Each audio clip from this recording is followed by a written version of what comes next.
കുഞ്ഞിലെ മൈലാഞ്ചിയൊക്കെ ഇട്ടതായിട്ട് ഇങ്ങനെ അരച്ച് വെക്കുക. അപ്പം ഇന്ന് എനിക്ക് മൈലാഞ്ചി ഇടാൻ കൊതി. ഇലയും കിട്ടി. അപ്പം എനിക്കൊരു കൊതി. ഇങ്ങനെ കർക്കിടക മാസമുള്ള കർക്കിടക മാസത്തിൽ എല്ലാവരും മിക്കവരും മൈലാഞ്ചി ഇടും.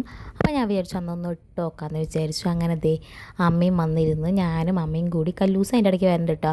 മൈലാഞ്ചിയൊക്കെ ഇങ്ങനെ നിലമൊക്കെ ഓരോന്ന് അടർത്തിയെടുക്കുകയാണ്. ഞാൻ വെച്ചു മിക്സിയിലിട്ട് അരയ്ക്കാമെന്ന് വിചാരിച്ചു. പക്ഷേ മിക്സിയിലിട്ട് അരപ്പം നടന്നില്ല. കാരണം കുറച്ചുണ്ടായുള്ളൂ മിക്സിയിലിട്ട് അരയില്ല. അപ്പം ഞാൻ ചെറിയ ഒരലിട്ട് ഇങ്ങനെ പയ്യെ പയ്യെ അരച്ചെടുത്തു. ഞാൻ പിന്നെ ഇച്ചിരി പഞ്ചസാരയും കൂട്ടിയിട്ട് അരച്ചു കേട്ടോ.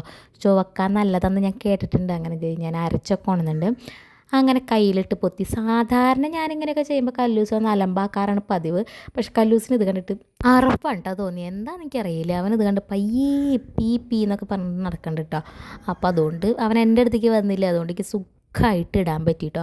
അങ്ങനെ ചെയ്യും. ഞാൻ ആദ്യം ചേട്ടൻ്റെ ബ്രഷ് പെയിൻറ്റിങ് ബ്രഷ് കൊണ്ടാണ് ഞാനിത് ചെയ്യണേ. അത് കഴിഞ്ഞപ്പോൾ ഞാൻ വിചാരിച്ചു ഇതൊന്നും നടക്കില്ല എന്നുകൊണ്ട് ഞാൻ എൻ്റെ കൈ തന്നെ ആയുധമാക്കിയിട്ടത് കൈ കൊണ്ട് തന്നെ ഇട്ട് തുടങ്ങിയിട്ട്. അപ്പോൾ വേഗം വേഗം കഴിഞ്ഞു. പിന്നെ കല്ലൂസ് അടുത്ത് വരാത്തതുകൊണ്ട് സുഖമായി ഉണങ്ങാൻ ഒരു 2 മണിക്കൂർ നേരത്തേക്ക് അവൻ എൻ്റെ അടുത്ത് വന്നില്ല കേട്ടോ. അമ്മ പീ പീ എന്ന് പറഞ്ഞിരിക്കുന്ന ആൾ ഇപ്പോൾ ദേ ഉണങ്ങി 2 മണിക്കൂർ വെച്ചിട്ട് ഞാൻ കഴുകിയിട്ട്. അപ്പോൾ അത്യാവശ്യം ചുമന്നിട്ടൊക്കെ ഉണ്ട്. അപ്പോൾ അത്രയേ ഉള്ളൂ. ഒരു കുട്ടി വീഡിയോ. ബായ്.